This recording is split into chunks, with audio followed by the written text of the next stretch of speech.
ہم اولیاء اللہ کے مزارات پر جاتے ہیں، کہا جاتا ہے شرک کر رہے ہو، مشرک ہو گئے ہو، کفر کر رہے ہو، ایمان برباد ہو جائے گا۔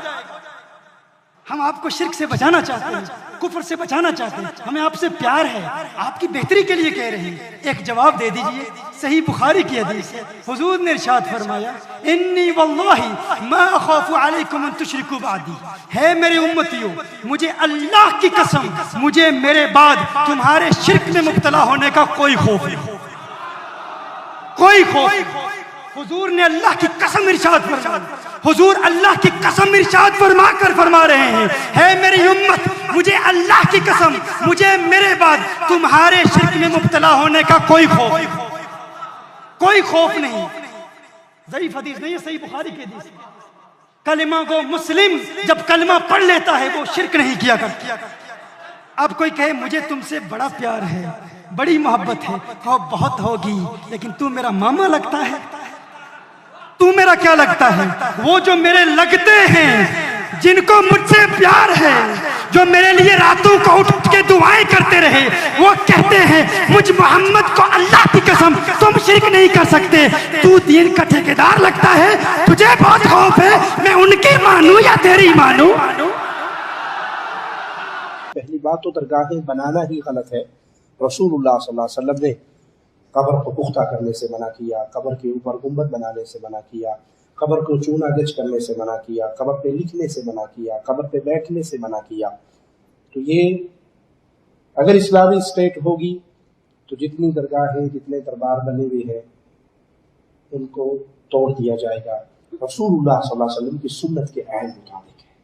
آپ نے جب مکہ فتح کیا تو حضرت علی کو بھیجا، بتوں کو توڑا، تصویروں کو مٹایا، پختہ قبروں کو توڑنے کا حکم دیا۔ قبرستان جانے کی اجازت ہے، عام قبرستان، جہاں جانے سے آپ کو اپنی موت یاد آئے۔ حدیث کے لفظ ہیں، درگاہوں پر جا کے موت یاد آتی ہے، وہاں تو دنیا جہان کا گند بلا ہے، وہاں تو فساد ہے، شرک ہے، رنگینیاں ہے، خوبصورتیاں ہیں، لائٹنگ ہے، خوشبوئیں ہیں، ون سونیے ہیں، بے پرد بے حیا عورتیں ہیں، قوالیاں ہیں، ناز ہے، دھمال ہے۔ پیارے آقا صلی اللہ تعالی علیہ وآلہ وسلم ہر سال شہدائے احد کے مزارات پر تشریف لے جاتے تھے۔ جنت البقیع میں بھی میرے آقا صلی اللہ تعالی علیہ وآلہ وسلم کا تشریف لے جانا ثابت ہے۔ اور حاجی کے لیے جس نے حج کیا اس پر تو قریب واجب ہے، نہیں جائے گا تو نقصان میں رہے گا۔ خود فرماتے ہیں من زار قبری وجبت لہو شفاعتی، جو میری قبر، میرے مزار کی زیارت کرے گا اس کے لیے میری شفاعت واجب ہو جائے گی۔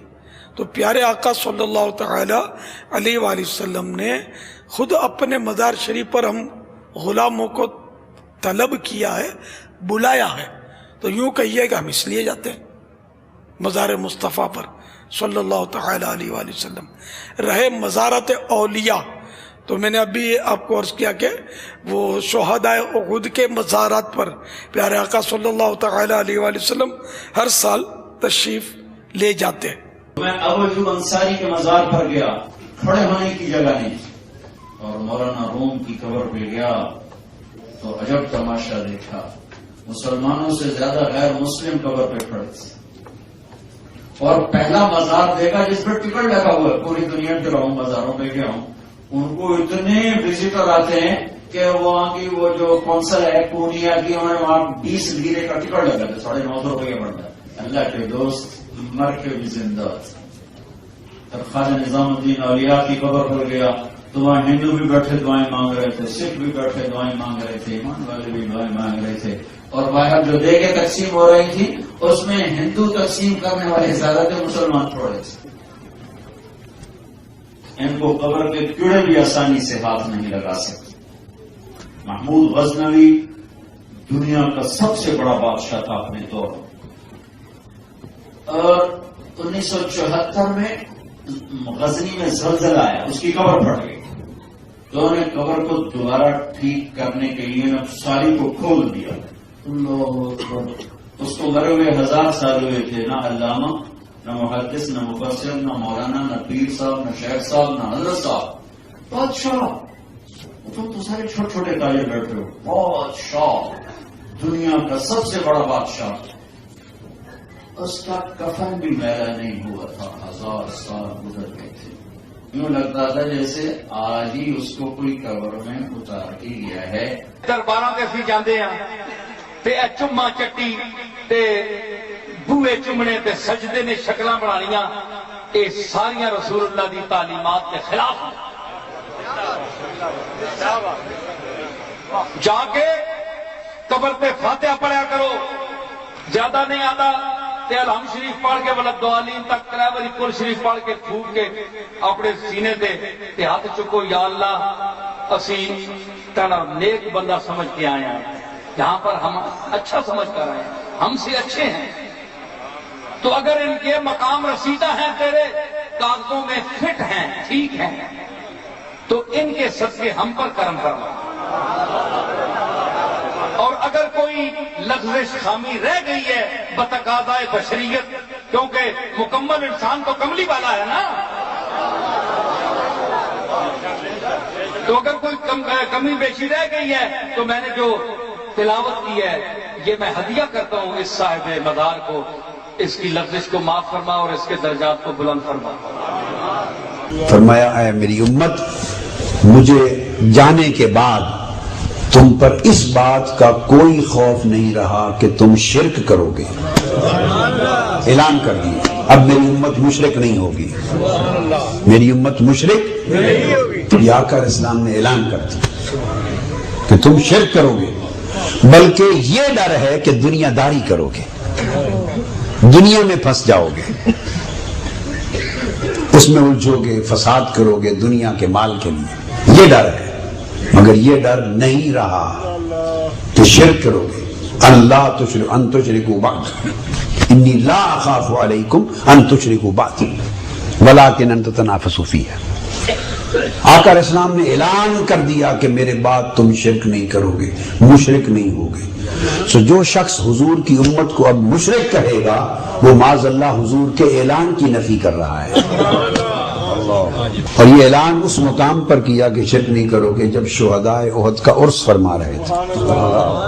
جو مزارات پہ ہو رہا ہے ہم ڈٹ کے اس کا انکار کرتے ہیں. اللہ کے علاوہ کسی کے سامنے سجدہ جائز نہیں ہے، بلکہ ہمارے امام احمد رضا خان فاضل بریلوی نے لکھا ہے، آپ فرماتے ہیں کہ سجدہ قبور بالاتفاق حرام ہے اور طواف قبور بالاتفاق حرام ہے، زیارت قبور بالاتفاق جائز ہے، بوسہ قبور مختلف فی ہے، احوط یہ ہے کہ نہ دیا جائے. قرآن میں کہیں بھی نہیں لکھا ہوا ہے کہ مزار بناؤ. یہاں تک کہ اللہ کے رسول محمد صلی اللہ علیہ وسلم نے کہا کہ کوئی بھی قبر پکی نہیں ہونا چاہیے، اگر پکی ہے تو اس کو زمین سے نشر کرنا چاہیے. مزار کو پوجنا غلط ہے، حرام ہے. میں جانتا ہوں کہ کئی مسلمان انجانے میں علم کی کمزوری کی وجہ سے وہ مزار پہ جاتے ہیں.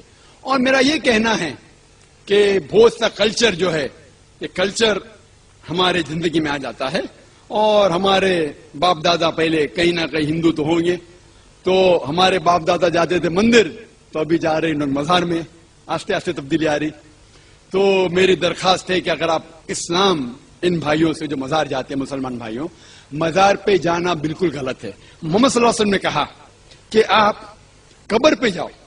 اگر آپ قبر پہ جائیں گے تو آپ کو یہ احساس ہوگا کہ آپ کبھی نہ کبھی مرنے والے ہیں، تو اللہ پہ اور یقین کریں گے، آخرت پہ یقین ہوگا. تو قبر پہ جا کے ان کے لیے دعا کرنا صحیح ہے. جو آدمی مر چکا ہے ان کے لیے دعا کرو، ان کو دعا نہیں کر سکتے. You can pray for them not to them, مطلب ان کے لیے دعا کر سکتے، ان کو دعا نہیں کر سکتے. آپ سمجھ رہے؟ وہ بیچارہ شخص مر گیا ہے، اچھا شخص تھا، اس کے لیے دعا کر سکتے اللہ اسے جنت فردوس دے، انہیں نعمت دے، انہیں معاف کرے، وہ تک ٹھیک ہے. لیکن جا کے یہ بولے کہ میرے ایگزامینیشن میں میرے نمبر کم ہے تو بابا نمبر اچھے کر لو، یہ بالکل حرام ہے. شفا، قرآن مجید میں کم از کم 25 آیتیں ہیں جس میں لکھا ہے شفا. شفا مطلب سفارش، وسیلہ حرام ہے. 2 آیت میں لکھا ہوا ہے صرف ان کو اجازت ہے جو اللہ تعالیٰ آخرت میں ان کو اجازت دیں گے، وہ محمد صلی اللہ علیہ وسلم آخرت میں۔ آج کی تاریخ میں ہم محمد صلی اللہ علیہ وسلم سے بھی نہیں مانگ سکتے، باقی لوگ کو تو چھوڑو، سنت اور باقی بابا لوگ کو چھوڑو، محمد صلی اللہ علیہ وسلم کو بھی ماننا ہمارے لیے حرام ہے۔ جو شخص مر چکا ہے ہم انہیں عزت کرتے ہیں، محمد صلی اللہ علیہ وسلم سے محبت کرتے ہیں، ان سے پیار کرتے، لیکن ان کی پوجا نہیں کرتے، ان کی عبادت نہیں کرتے، عبادت صرف اللہ کی ہے۔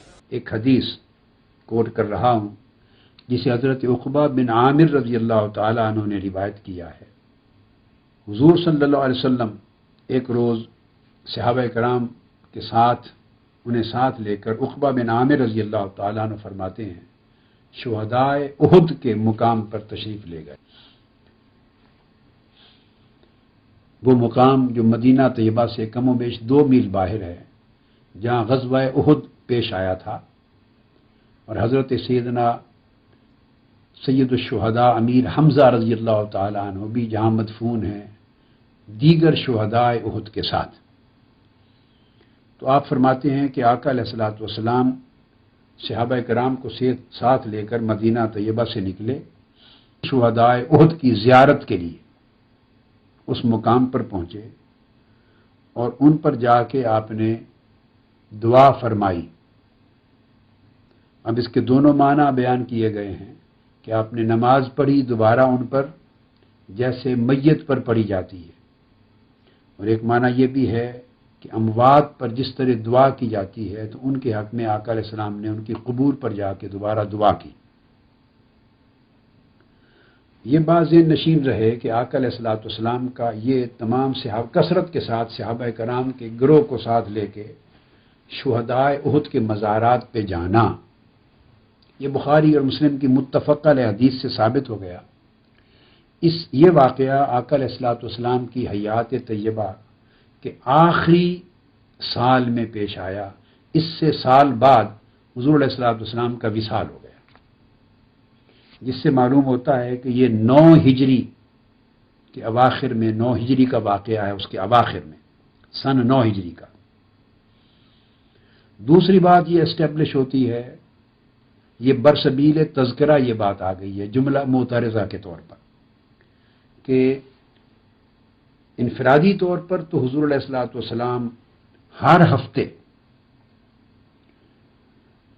جنت البقیع مزارات کی زیارت کے لیے، ان قبور کو دیکھنے کے لیے اور وہاں جا کر ان کے حق میں دعا کرنے کے لیے تشریف لے ہی جاتے تھے۔ آپ کے اس عمل سے صحیح بخاری، صحیح مسلم اور صحیح ستہ اور دیگر کتب حدیث کے ابواب معمور ہیں، کثرت کے ساتھ یہ احادیث صحیحہ آئی ہیں، اور آپ کے متواتر عمل سے، مسلسل عمل سے یہ بات ثابت ہے، قبور اور مزارات کی زیارت کے لیے جانا۔ ام المومنین عائشہ صدیقہ رضی اللہ تعالی عنہ خود راوی ہیں اس حدیث کی۔ یہ بات تو انڈسپیوٹڈ ہے، بغیر کسی اختلاف کے صحیحین میں اور کتب حدیث میں کثرت کے ساتھ حضور علیہ السلام کے اس عمل کا ذکر آیا ہے۔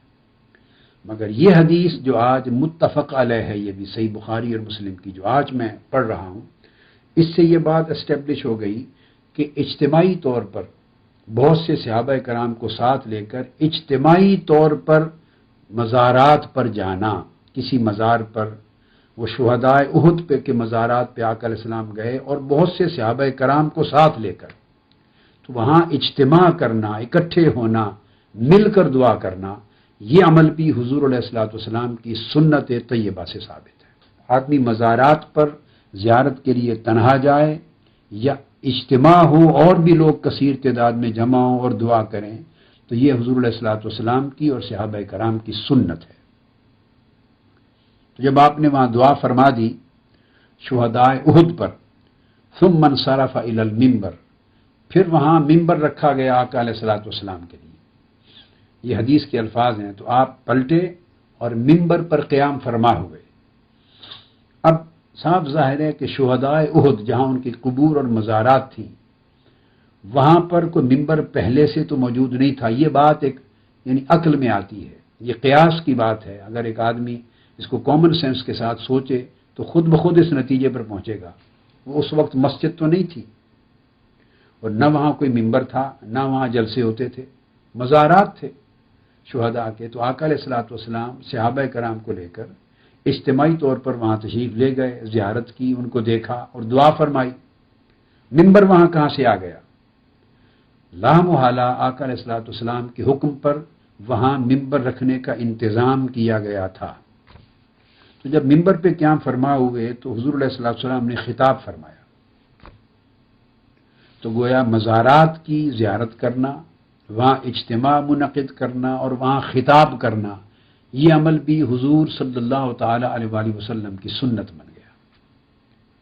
اولیاء کرام کا عرس جو ہوتا ہے، جہاں اجتماع ہوتا ہے، لوگ وہاں جمع ہوتے ہیں، قرآن مجید کی تلاوت کرتے ہیں، مزار کی زیارت کرتے ہیں، اللہ کے حضور دعا کرتے ہیں، ان کی بلندی درجات کے لیے بھی اور اللہ کے حضور اپنے لیے بھی دعا کرتے ہیں، اور وہاں برکت ہوتی ہے، اس جگہ پر لیتے ہیں، پھر وہاں تلاوت ہوتی ہے، نعت ہوتی ہے، خطاب ہوتا ہے. یہ جو عمل ہے، اس پورے عمل کی اصل صحیح ہیں بخاری مسلم کی متفق علیہ حدیث سے اور آقا علیہ الصلوۃ والسلام کی سنت سے ثابت ہے. مزاروں کی پوجا پاٹ ہمیشہ سے ہوتی رہی ہے، اس لیے کہ انسان اپنی کمزوریوں میں بعض اوقات اس طرح کی چیزوں کو معبود بنا لیتا ہے. بلکہ رسول اللہ صلی اللہ علیہ وسلم کی بعثت سے پہلے بھی عرب میں بعض قبریں پوجی جاتی تھیں، اور یہی قبریں تھیں جن کو مٹانے کے لیے اور برابر کر دینے کے لیے حضور نے لوگوں کو بھیجا تھا. جس طرح بت مٹا دیے گئے، اسی طرح سے اس طرح کی پرستش گاہیں بھی مٹا دی گئیں. یہ بڑی پرانی چیز ہے، چلی آ رہی ہے. اس وجہ سے جب تک دنیا قائم ہے یہ سب کچھ ہوتا رہے گا. ایک بات سمجھ لینی چاہیے، اور وہ یہ کہ کسی آدمی کا کسی قبر پر جانا، وہاں جا کر اس کا کوئی دعا کرنا، یا محبت کے جذبات کی وجہ سے بعض اوقات آدمی جاتا ہے، ماں کی قبر پر جاتا ہے آدمی، باپ کی قبر پر جاتا ہے، یہ کوئی ممنوع چیز نہیں ہے. معبود سمجھنا، یہ خیال کرنا کہ یہاں آنے کے نتیجے میں کوئی برکت حاصل ہو جائے گی، یا یہ خیال کرنا کہ یہاں دعائیں زیادہ سنی جاتی ہیں، یا یہ خیال کرنا کہ جو قبر میں ہے وہ میری مدد کرے گا، یہ چیزیں اصل میں ممنوع ہیں. تو یہ چیزیں تو آدمی کو شرک اور بدعت اور اللہ تعالیٰ پر جھوٹ باندھنے تک لے جاتی ہیں.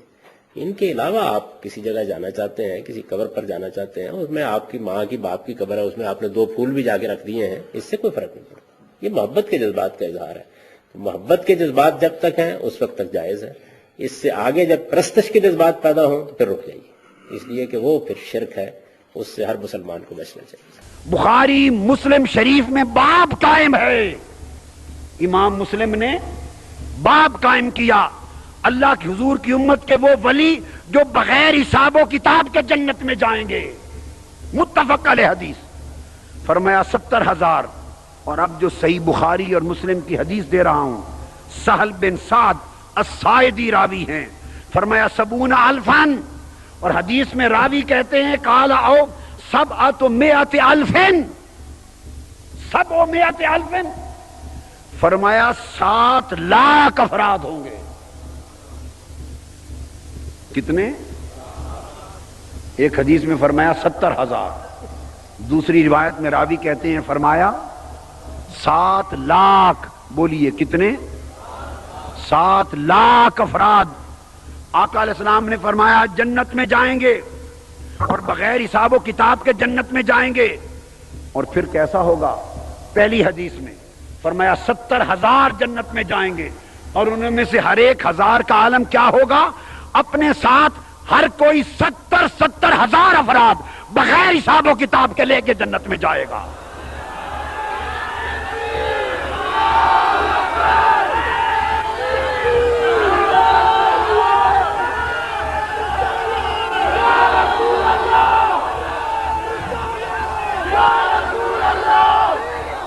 وہ ولی ہوں گے.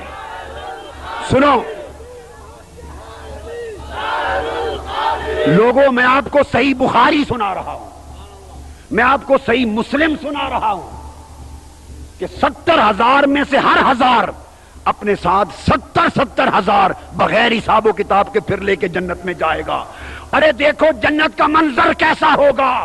کوئی حساب و کتاب میں ہے، کوئی پل صراط پہ پھسل کے گر رہا ہے، کوئی میزان پہ کھڑا کپ کپا رہا ہے، کوئی بےتاب نفسا نفسی کے عالم میں ہے، کوئی اعمال کی کمی کی وجہ سے بیزار ہے، کوئی سورج کی قربت کی وجہ سے تڑپ رہا ہے، ارے جنت کا سما کئی لوگوں کے لیے عجیب عذاب ہوگا، پریشان کن ہوگا، اذیت ناک منظر ہوگا، اور ادھر جو اللہ کے ولی ہیں ان کا عالم یہ حکم ہوگا، یہ 70,000 ولی اپنے ساتھ 70,000 مریدوں کو، غلاموں کو، محبت کرنے والوں کو لے لے، فرشتوں ہٹ جاؤ، کوئی حساب و کتاب نہیں، سیدھا جنت میں چلے جانے دو۔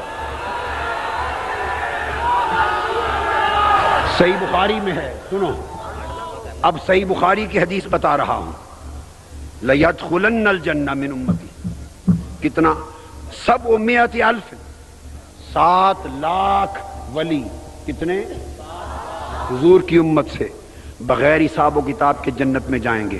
اور یہ 7 لاکھ کیسے جائیں گے، وہ منظر حضور علیہ السلام نے بیان کیا ہے اور امام بخاری نے لکھا ہے۔ امام بخاری کی کتاب صحیح بخاری کتاب الرقائق، اور اس کا باب بولتا ہوں، باب یدخل الجنہ 70,000 بغیر حساب۔ امام بخاری کا عقیدہ دیکھو، امام بخاری آپ کے عقیدے کے تھے، انہوں نے باب قائم کیا ہے بغیر حساب کے جنت میں جانے والے، اور امام مسلم بھی آپ کے عقیدے کے تھے، انہوں نے باب قائم کیا کتاب الایمان، باب الدلیل علی دخول طوائف من المسلمین الجنہ بغیر حساب ولا عذاب، یہ باب قائم کیا۔ امام مسلم کہتے ہیں کہ ثابت ہو گیا، امام مسلم کہتے ہیں کہ حضور کی امت کے بہت سے لوگ جنت میں بغیر حساب کتاب اور بغیر عذاب کے داخل ہوں۔ اب حضور علیہ السلام کے کلمات سنیے جو بخاری اور مسلم نے دیے، وہ 7 لاکھ لوگ کیسے جنت میں جائیں گے۔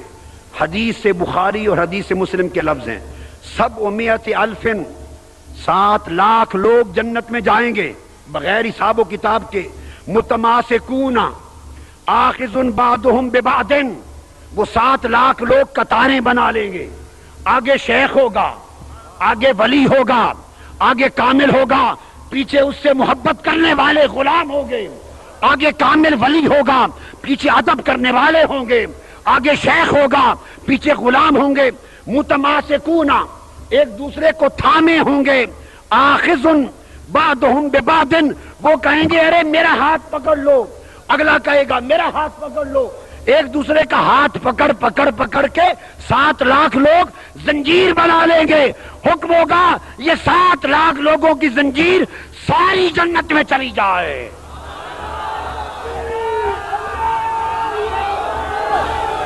اور آگے سنیے، آقا علیہ السلام نے فرمایا وہ جو پوری زنجیر کے شروع میں سب سے پہلے کامل ولی ہوں گے، جتنی زنجیریں بنے گی آگے کامل ولی ہوں گے، پیچھے غلام ہوں گے، بارکس والو غلام ہوں گے۔